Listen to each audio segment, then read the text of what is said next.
Hey guys, Austin Whitmore with the Rodeo Trail. We're here with Doc Ed LeToureau. He's a three-time NFR qualifier and he was actually at the first NFR in 1959. Ed is actually the first bull rider to start using a bull rope pad, and it actually revolutionized the industry.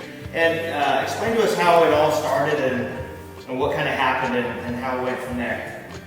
I was entered in a college rodeo, and it was Andy Uregi was the stock contractor, and I drew Andy's pet, and he had been, well, he was an NFR qualifier bull, but he'd been sick, and so he'd lost a lot of weight. And when I'd seen him buck at a couple of rodeos before that, and I saw where guys would pull their rope real tight because he'd just go out and make a few rounds and stop.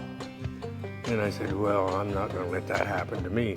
I think if I put something under the rope, like a saddle pad or something, that he wouldn't do that, because when you take the rope and put it on his back and pull it right down in between the dorsal spines of his back, and they stuck out wavy like, that he couldn't take it. So I went and found somebody that had an old pad, a saddle pad, that wasn't any good, and I cut a piece out. This isn't the one, but it's like it, same thing.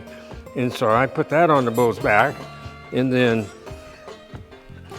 I pulled my rope over the top of it. And Andy Uregi was riding his horse, and he was just sitting there on his horse a couple of chutes away from the action, and he saw this, that I had it like that, and he said, hey, you guys, come and look at this. This guy wants to win the bull riding. And sure enough, he bucked out real good and kept spinning, didn't stop, and then won the bull riding. Wow. And it felt good. And so ever since then, I said, I gotta have some kind of a pad like that. So I made something that was similar to this kind of thing, and I just strapped that to my rope like that from then on. And it took a long time, but before long, they were selling ropes with pads. And I said, well, it caught a hold. Everybody likes it now. That's amazing.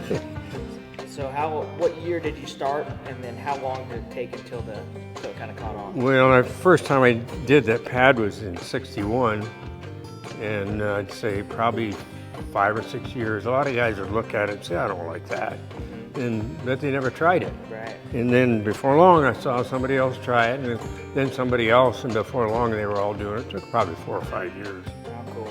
Yeah. Right on. Yeah. Well, you heard it here. Thanks, guys. Thanks, Ed. Thank Appreciate you. All right, thank you.